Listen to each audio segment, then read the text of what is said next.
रायसेन से हमारे संवाददाता शरद शर्मा की स्पेशल रिपोर्ट। न्याय के लिए भटकते मां बाप, दबंगों की दबंगियाई से परेशान होकर इंसाफ के लिए दर दर भटक रहे हैं गरीब मां और बेटा। रायसेन जिले के सांची के दीवानगंज की ग्राम पंचायत नारखेड़े के ग्राम कुल्हाड़िया में दबंगों से प्रताड़ित एक गरीब मां सुमन बाई और बेटा राहुल ठाकुर को अपनी जमीन पर खेती करना मुश्किल हो रहा है। खेती करना तो दूर की बात है, उसकी जान के लाले पड़े हुए हैं। लगभग 4 साल से पीड़िता मां बेटे को पड़ोसी दबंगों द्वारा 50 डिसमिल जमीन कब्जे को लेकर परेशान किया जा रहा है। पीड़ित सुमन बाई के पति जसपाल ठाकुर लंबे समय से बीमार हैं और पलंग पर हैं। उनके साथ सिर्फ उनका बेटा है जिसकी पढ़ाई चल रही है, मगर दबंगों द्वारा प्रताड़ित करने पर सुमन बाई ने बेटे राहुल ठाकुर की पढ़ाई भी प्रभावित हो रही है। ऐसे में मां बेटे अपने न्याय के लिए दर दर भटकने को मजबूर हैं। पीड़िता मां बेटे न्याय की फरियाद लेकर दर दर भटक रहे हैं, लेकिन उनकी कहीं सुनवाई नहीं हो रही।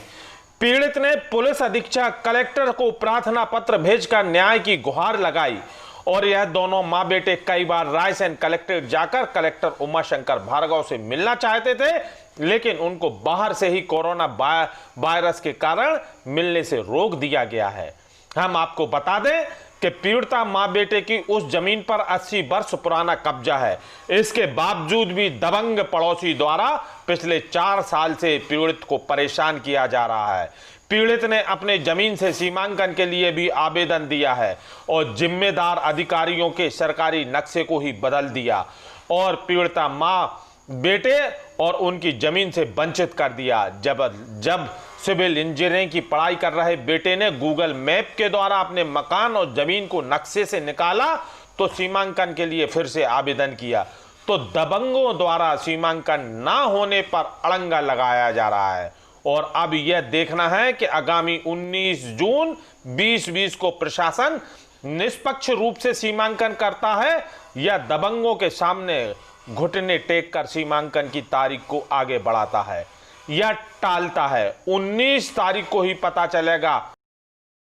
सर, हम लोग 4 साल से बहुत परेशान हो चुके हैं। हमारा पड़ोसी की नीयत खराब हो रही है, हमारी ज़मीन को हड़पना चाहते हैं और अपनी खसरा की नंबर बता के हमारी ज़मीन को लेना चाह रहे हैं ज़बरदस्ती। 4 साल हो गए, हमें केस चल रहा है, बहुत परेशान हो चुके हैं। हमारे बच्चों को जान से मारने की धमकी देते हैं। हमारा घर बना हुआ है, उस पर घर है, मेरा शौचालय, सब कुछ उसी में आ रहा है। इसको सबको मतलब वो लोगों ने नब्बा दिया और कह रहे हैं कि हमारी ज़मीन है। कितने साल से रह रहे हो आप उस जमीन पे जिस पे ये विवाद? सर, हम पूर्वजों से हमारा कब्जा है वहाँ पे। लगभग कितने साल? 80-85 साल से ऊपर का मकान बना हुआ है। तो क्या जान से मारने की धमकी भी दे रहे हैं? जी सर, मेरे बच्चों को घर आ के मार रहे हैं, बोल रहे हैं कि जान से मार के फेंक देंगे। के लिए तो नप्ती होने वाली है, परंतु वो जो पड़ोसी है वो उसे रुकवाने के लिए बार बार प्रयास कर रहा है ताकि वो जांच हो ही ना। अगर वो निष्पक्ष जांच हो जाती है तो वहाँ पे मौके की जगह क्लियर हो जाएगी कि वो वन विभाग की है कि शासन की है या हमारी है। लेकिन वो जो जबरन उसे हड़पने की कोशिश कर रहा है, बार बार मुझे मारने आ जाता है घर पे। मैं अकेला हूँ सर, वो 5 भाई हैं, पूरे 5-6 भाई हैं सर, तो बार बार हर कभी मारने के लिए आ जाते हैं। पिताजी की हालत गंभीर है, वो मतलब हार्ट के पेशेंट हैं और मेरी 4 साल की इंजीनियरिंग भी इसी में बर्बाद हो गई। इन्होंने मतलब 4 साल से परेशान कर रखा है और अभी तक कोई जांच नहीं हो पाई।